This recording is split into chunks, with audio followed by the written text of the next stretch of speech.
guys, selamat pagi. Ketemu lagi dengan saya Gunadi Channel. Pagi ini kita coba menguak apa saja tentang pelayanan okupasi dan terapis bicara yang ada di Rumah Sakit Jiwa daerah Provinsi Jambi. Pelayanan ini mungkin satu-satunya yang ada di rumah sakit pemerintah, di mana untuk pelayanan okupasi terapi dan terapi secara ini menjadi unggulan dari pelayanan di rumah sakit jiwa ini. Nanti kita akan dengarkan dari petugas pemberi layanan apa saja yang dapat diberikan pelayanan okupasi terapi dan siapa saja yang menerima layanan ini serta bagaimana cara mendapatkan dari layanan ini. Baik, sama-sama kita saksikan layanan okupasi. Terima kasih.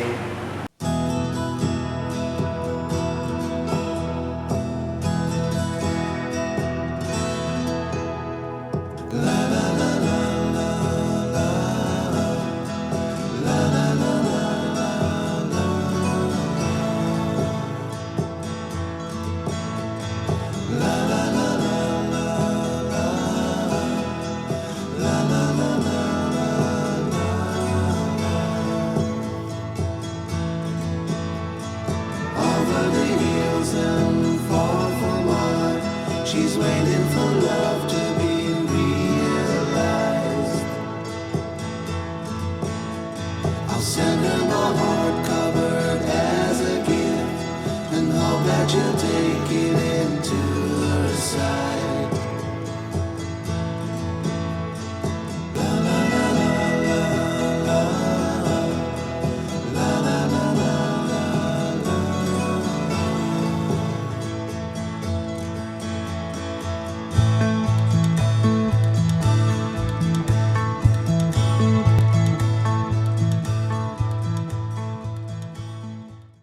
Halo guys, selamat pagi. Kita pagi ini ketemu lagi dengan Mbak Helsi. Iya. Mbak Helsi ini seorang terapis okupasi terapi ya. Okupasi terapis rumah sakit jiwa yang memberikan pelayanan khusus untuk anak-anak dengan kebutuhan khusus ya. Iya. Nah Mbak, untuk Provinsi Jambi ini kan okupasi terapi ini termasuk yang baru ya, baru dikenal. Padahal kalau melihat riwayatnya itu sudah lama ya, tapi orang awam banyak yang belum memahami apa itu layanan okupasi terapi.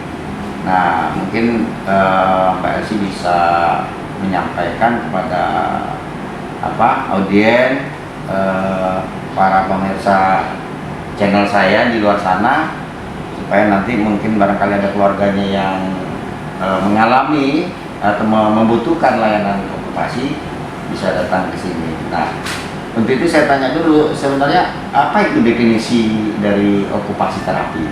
Nah, kalau okupasi terapi sendiri itu sebenarnya terapi yang dikasih untuk orang-orang dengan gangguan pada aktivitas sehari-hari, entah berbicara, entah dia belum bisa mandi, atau masalah perilakunya juga, produktivitasnya juga, dan pleasure itu pemanfaatan waktu luang. Misalkan kalau pada anak tuh kan dia belum bisa bermain dengan mandiri, itu juga kita ajarin Pak di sini. Nah kalau di masyarakat itu kan yang orang awam tahu gitu ya, anak tuh mengalami hiperaktif katanya kan. Terus satu lagi mungkin anak itu keterlambatan dalam aktivitasnya gitu kan. Nah, apakah itu juga termasuk di dalam pelayanan okupasi? Iya, benar sekali. Jadi kebanyakan yang dirujuk ke okupasi terapi itu memang anak-anak yang keterlambatan berbicara, terus dia juga masalah perilakunya, regulasi emosi, lalu juga dia bisa jadi belum bisa melakukan aktivitas secara mandiri gitu Pak. Jadi guys, ternyata okupasi terapi ini adalah untuk anak-anak atau orang dewasa juga ya, orang dewasa yang hiperaktif, kemudian terlambat bicara, kemudian temperamental, mudah emosi ya, atau Iya. emosinya melampaui batas gitu ya, Iya, benar. sulit mengendalikan diri gitu ya. Nah, layanan itu biasanya dari umur berapa sampai umur berapa yang bisa Kalau di dilaksanakan? sini bisa dari 0 sampai 12 tahun kalau yang untuk anak. Tetapi kalau untuk dewasa itu nggak ada batasnya, Pak. Tidak ada batasnya Gitu. ya. Jadi kalau anak-anak yang usia sekolah, prasekolah juga bisa Bisa, dilayani di sini ya. iya. Jadi bisa ketika bermasalah untuk menulisnya, untuk duduk tenangnya, kita latih Oh, di iya. sini supaya bisa menulis, bisa duduk tenang. Atau untuk misalnya ada anak yang sulit konsentrasi berpikir Bisa, juga bisa ya. bisa. Bisa Jadi juga dia ya. belum bisa atensi sama gurunya, itu bisa dilatih juga. Nah guys, anak-anak yang nggak mau sekolah nih karena takut dengan lingkungan, barangkali bisa juga dilayani di sini ya, Benar, supaya Pak. dia bisa bersosialisasi, supaya dia Ah. bisa lebih dekat dengan teman-teman gitu ya. Iya benar sekali. Nah ini kalau kita lihat nih banyak sekali peralatan di sini nih Mbak. Mungkin bisa disampaikan dari sini apa saja fungsinya seperti ini nih.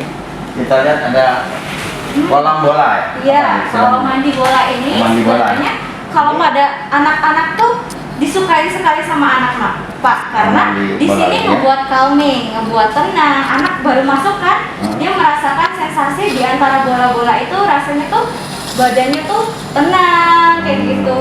Terus Iya. dia nanti nggak terlalu banyak gerak masuk ke dalam sini. Kan kalau di dalam air kan seperti itu juga efek Iya. sampingnya Pak. Gitu. Kalau yang ini bola raksasa ya. Jimbol, Pak. Ini bola raksasa guys. Ini kalau kita Jimbol. main ini lapangannya nggak sebesar apa nggak tahu. Ini apa fungsinya nih? Ini fungsinya biasa dipakai pada anak-anak yang cerebral palsy, Pak. Oh, salam. Yang fisiknya kurang kurang bisa bergerak, kurang bisa Oh. duduk dengan seimbang. Nanti dilatih di atas bola gym. Oh, kayak gitu. anaknya didudukkan di situ. Didudukkan di atas bola gymnya.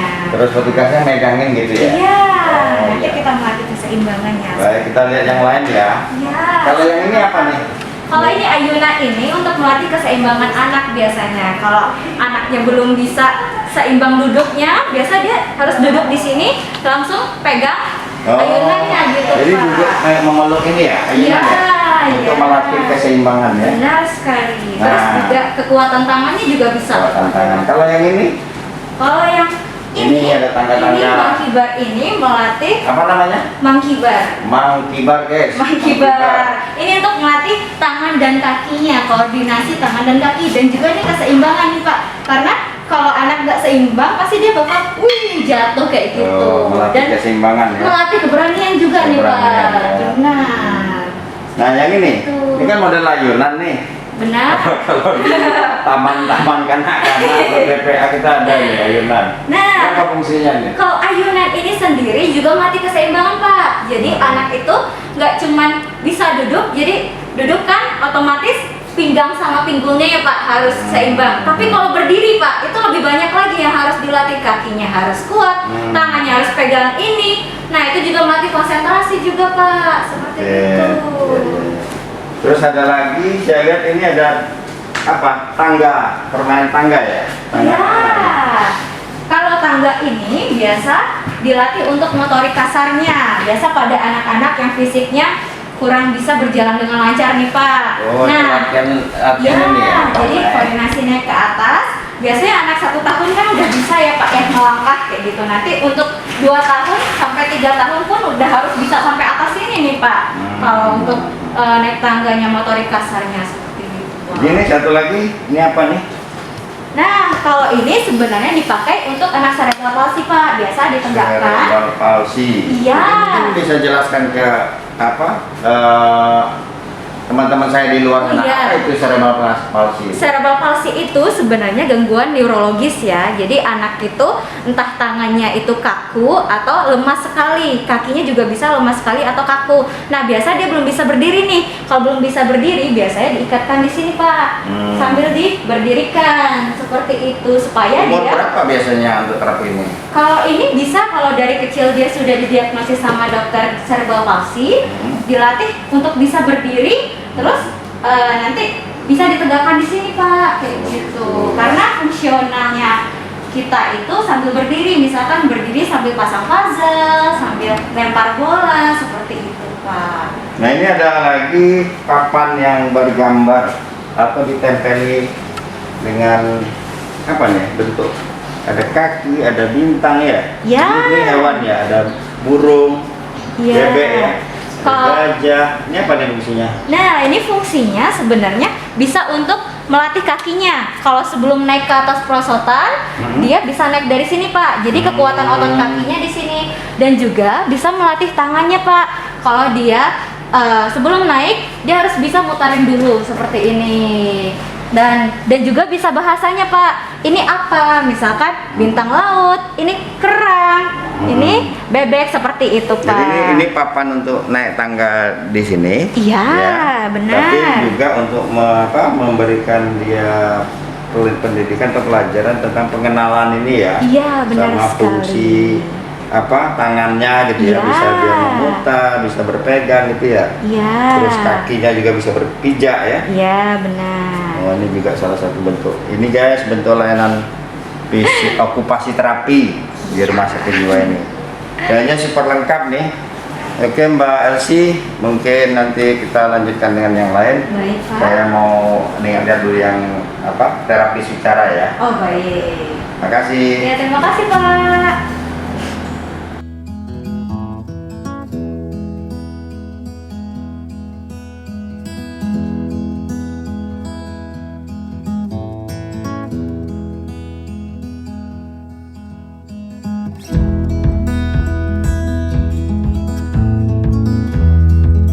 Mbak Esti, ini kita sekarang berada dalam salah satu ruang kegiatan okupasi terapi. Apa istilah namanya? Namanya ruangan Sunezelan, Pak. Sunezelan. Ruang Sunezelan ini ternyata ada berbagai macam peralatan yang bisa digunakan untuk terapi kepada anak-anak. Bisa disampaikan kepada kami ini apa namanya dan fungsinya untuk apa nih? Oke. Kalau di sini memang ruangan Sunezelan itu berfokus pada visual. Jadi lightning. Jadi pada anak yang autis biasanya melihat ikan-ikan seperti ini akan meningkatkan ketenangan, calming. Terus dia juga bisa melihat gimana gerakan-gerakan dari ikan. Lalu di situ juga bisa belajar gimana bahasanya. Kayak ikannya warna biru, warna pink. Nanti dia melihat gerakan-gerakan ikan itu otomatis matanya juga bergerak kan, Pak. Jadi visualnya juga meningkat seperti itu dan ketenangannya juga meningkat. Oh, gitu Seperti ya. itu. Terus kalau yang seperti ini apa nih? Kalau di sini bisa juga kita sama anak-anak yang autis itu diterapi dengan dia bisa menggerakkan ini Oh, seperti ini itu. untuk digerak-gerakkan gitu. Iya, dan dia juga bisa melihat warnanya berbeda-beda. Jadi sebutan warna apa ya? Oh, ini bisa warnanya berubah-ubah. Biru, benar. Oh, bisa Iya, Pak. berubah-ubah ya. Oh, ini jadi biru, kuning ya. Oh, ya, ternyata lengkap juga ya. Hampir ini ya, hampir sempurna pelayanannya ya. Terus kalau yang ini apa? Kalau ini sebenarnya kalau dihidupkan bisa warna-warni juga, Pak. Oh, Seperti lampu-lampu. lampu-lampu juga ya. lampu-lampu Bukan seperti juga. bel tombol kita cerdas Bisa cermat itu juga. bukan ya. Bisa juga seperti itu kita coba, tapi di mana ya, Pak ya? Oh, nanti di sini aja kalau ada ya. Aja, iya. Oke, itu juga salah satu. Nah, sekarang Mbak Esti teman-teman di luar pada tahu bagaimana sih caranya untuk masuk mendapat layanan di sini Oke. di okupasi terapi kita ini? Oke, kalau di Rumah Sakit Jiwa Daerah Jambi ini sendiri, kita punya dua alur untuk bisa masuk ke pelayanan okupasi terapi. Yang pertama, alurnya adalah dua-duanya sama-sama harus mendaftar. Tetapi yang pertama, ketika anak itu belum di-asesmen oleh dokter anak atau oleh psikiater atau psikolog, yang pertama masuk daftar, lalu di sini juga di-asesmen oleh bagian dari psikiater, dokter Diva, lalu diarahkan ke dokter rehab medik dan lalu dirujuk ke okupasi terapi. Lalu alur yang kedua itu jika anak sudah di-asesmen oleh psikiater atau dokter anak atau psikolog anak, itu juga bisa membawa surat rekomendasi atau surat rujukan dari dokter itu sendiri mengenai kondisi anak ini, lalu masuk ke dokter rehab medik dan lalu ke okupasi terapi. Jadi memang sebelum masuk okupasi terapi harus dari dokter rehab medik dulu nih yang paling penting, seperti itu, Pak. Jadi guys, intinya Kalau teman-teman punya punya rencana untuk misalnya anaknya mau mendapatkan layanan okupasi terapi, silakan.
Terapi wicara itu adalah terapi yang diberikan kepada gangguan komunikasi, bahasa, dan bicara pada anak.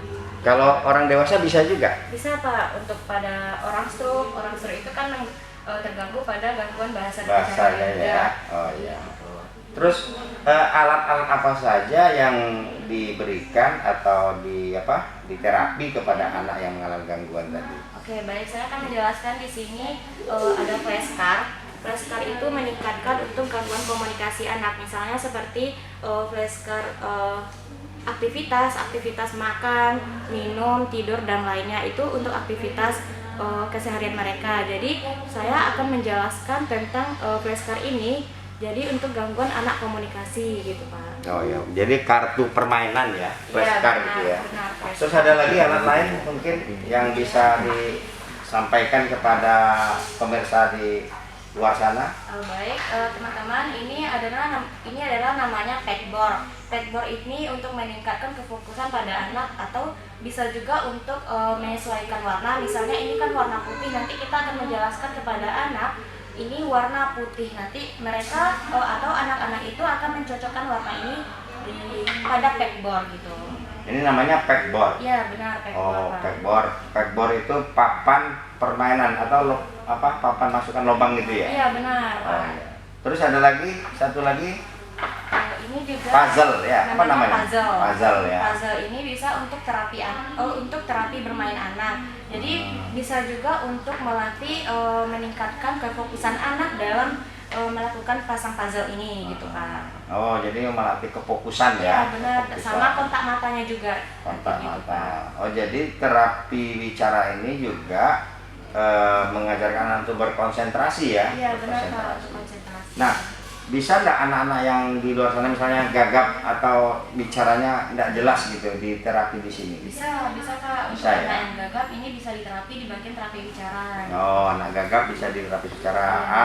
Anak-anak yang menderita apa lagi yang bisa diterapi Anak bicara? gagap, tunarungu. Tunarungu yang bisu ya? Iya, Atau benar. tidak bisa mendengar ya? Iya, Iya. benar. Terus apa lagi? Nanti anak autis itu kan kalau autis pasti dia mengalami keterlambatan bicaranya. Oh, anak autis itu tidak hanya mendapat layanan okupasi tapi Iya, juga tapi juga mendapat terapis layanan bicara terapis ya. bicara. Nah, tadi yang orang dewasa misalnya kena stroke itu Iya, kan iya. bicaranya juga seperti terganggu ya. Terbata-bata. Terbata-bata. Iya. Terus di terapis bicara juga bisa Iya, ya? bisa Pak untuk terapis bicara Oh, untuk iya. gangguan stroke itu. Gitu. Nah guys, Kalau guys di luar sana kena stroke dan bicaranya juga terbata-bata, datang aja ke sini. Iya. Bisa dibantu terapis bicara, atau saudara-saudaranya barangkali yang ingin mendapat layanan terapis bicara ada di Rumah Sakit Jiwa ini ya. Iya, benar. Oke, terima kasih Mbak Puji. Mudah-mudahan ini pendidikan atau edukasi ini bisa ditonton semua orang di luar sana dan mereka juga mau untuk mendapatkan layanan di sini. Iya. Makasih. Sama-sama Pak. Oke guys, mungkin itu saja yang dapat kita sampaikan, gambaran layanan okupasi terapi, terapis bicara di Rumah Sakit Jiwa ini. Mudah-mudahan tayangan ini bermanfaat untuk kita semua. Oke, terima kasih. Assalamualaikum warahmatullahi wabarakatuh. Dadah.